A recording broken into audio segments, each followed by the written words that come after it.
Iginiit ni Tarlac City Mayor Susan Yap Sulit na ang kanyang mandato ay nanggaling mismo sa taong bayan at dahil dito, gagamitin niya ang lahat ng legal na paraan upang tutulan ang naging desisyon ng Commission on Election na siya ay diskwalipika sa pwesto. Ako po hindi nababahala, pero bakit sila ganon, di ba?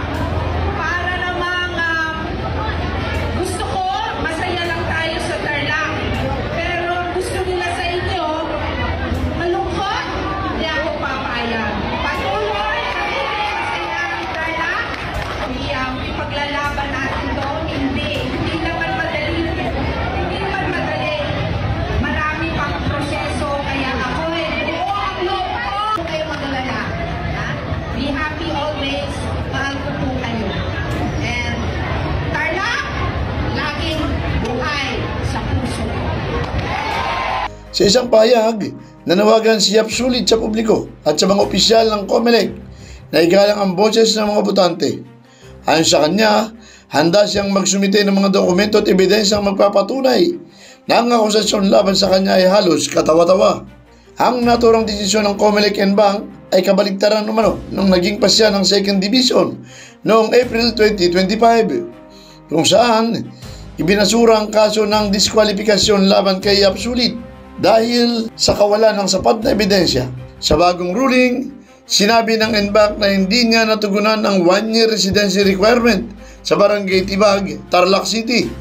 Bagay na pinabulaanan ni Yap Sulit at nagpresenta nga ito ng mga dokumento katulad ng ID, larawan at video na nagpapatunay na naninirahan siya sa Tarlac City mula pa noong 2014, ang taon na inilipat niya ang kanyang voter registration.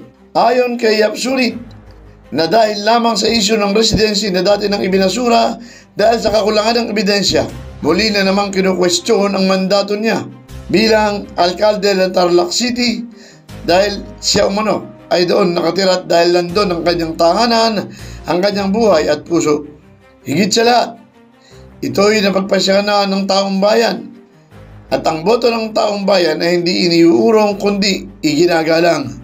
Binigyan din ng alkalde na nagsilbi ng 3 magkakasunod na termino bilang gobernador ng Tarlac na kailanman ay hindi naging isyu ang kanyang residency sa loob ng 9 na taong panunungkulan. Masakit naman na may mga taong talagang naisadlangan ang kanyang paglilingkod sa kapwa Tarlacenyo. Idinagdag pa niya na walang sino mang opisyal ang nagsagawa ng ocular inspection sa kanilang family compound na pinupuna ng mga petitioner na mukha umanong bodega at hindi tirahan. Aminado naman ito na may bodega sa loob ng compound nila, pero may maayos at aktwal na tirahang bahay. At doon, bukas umano siya sa inspeksyon kahit kailan. Ikagagalak din umano niya kung personal na magkaroon ng house tour. Iginiit pa nito ang karapatan ng mamamayan na pumili ng kanilang mga pinuno. Dagdag pa na habang nagpapatuloy ang mga prosesong legal, mananatili siyang nakatutok sa kanyang tungkulin. Maaari umanong subukan nilang dungisan ang pangalan niya, pero hindi na kayang alisan ang pagmamahal sa Tarlac. Mananatili ang kanyang pangako, maglilingkod ng tapat, buo ang puso at inuuna ang taong bayan. Samantala, ilang grupo ng mga Tarlaceño ang nagsagawa ng maliliit na rally at vigil sa iba't ibang bahagi ng lungsod kanina bilang pagpapakita ng suporta kay Mayor Yap Sulit.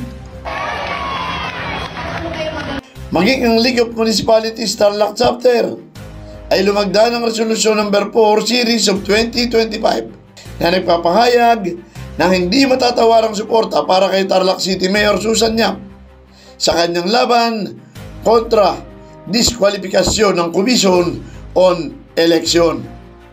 Felix Tambongco, The Observer News, DWRB 103.9 News FM. Ikaw ang una.